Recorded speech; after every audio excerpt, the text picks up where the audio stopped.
Blind Fury is a 1989 action movie directed by Philip Noyce, starring Rutger Hauer, Terence O'Quinn, Lisa Blount, Rondo Tex Cobb, and Noble Willingham. And it is the story of Rutger Hauer being a blind swordsman who lost his sight in Vietnam, and he's just trying to find his friend Terry O'Quinn to tell him, "Hey, I'm alive," and just to catch up with him. So when he goes to visit Terry O'Quinn, he finds out that he's a chemist, but he uh, divorced his wife, and you find out that there's this McCready is this drug kingpin who wants Terrence O'Quinn to make this super drug for him, so he needs to get his son to hold him hostage to get Terry O'Quinn to make this drug he wants. But Rutger Hauer shows up just in time to save the kid and goes to go save Terrence O'Quinn.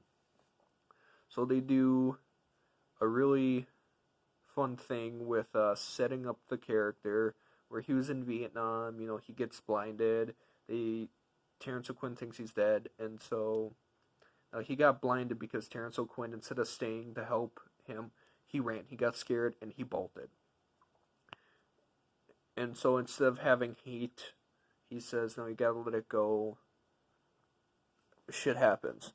And so he's just wants to tell Terrence O'Quinn, "Hey, I'm alive."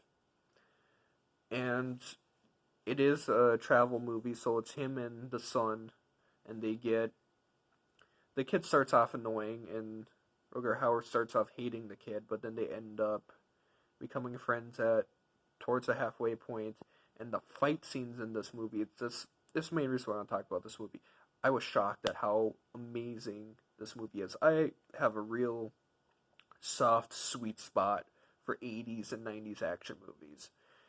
Just because they are just really fun.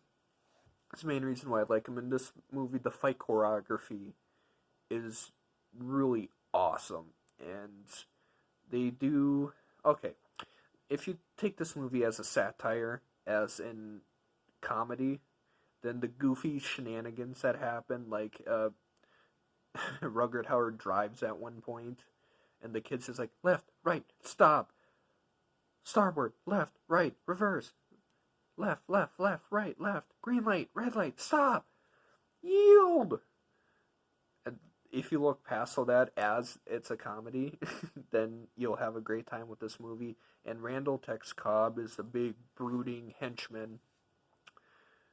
And so you got like fight scene after fight scene, and then when they finally meet up together, Rutger Hauer and Terry O'Quinn, the son gets kidnapped, so they go to the ski resort where the main villain, McCready, lives, and they go to get him back. Now, my favorite action scene in this entire movie is where, so Terry O'Quinn, they get pinned down again. Terry O'Quinn leaves. He leaves Rutger Hauer. Well, what you find out is the Rutger Hauer's just kind of stumbling in the dark, or no, he's blind, so he's always in the dark. But he's stumbling around, and he ends up in this music hall for some reason, this fucking stage area with all these fucking instruments, and he's like stumbling over the cymbals and shit, and he gets stuck there, and he gets surrounded by all these guys. But then, you see Terry O'Quinn, he didn't run away. He unplugs the power and just, and it's dark. And the guy's like, I can't see anything. Now it's shot in a way where you can clearly see every single thing that's happening, but all the villains are acting like they can't see jack shit.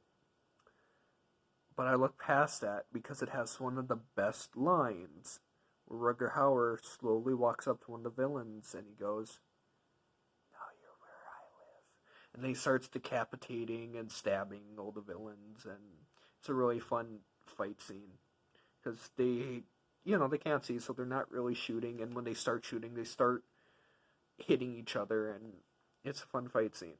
And then, it accumulates to this final sword fight he has with this assassin, and it's a really good sword fight, and the sword plays awesome. Rugger Hauer's just having the time of his life, and he's a solid action star, but he was never, he was really on the lower end of the totem pole for action stars. He was either the villain or the side character, or he was just in a shit ton of like HBO type direct to DVD movies, and this is one of the last like huge theatrical ones he did, and I can't praise this movie enough. Solid 5 swords out of 5.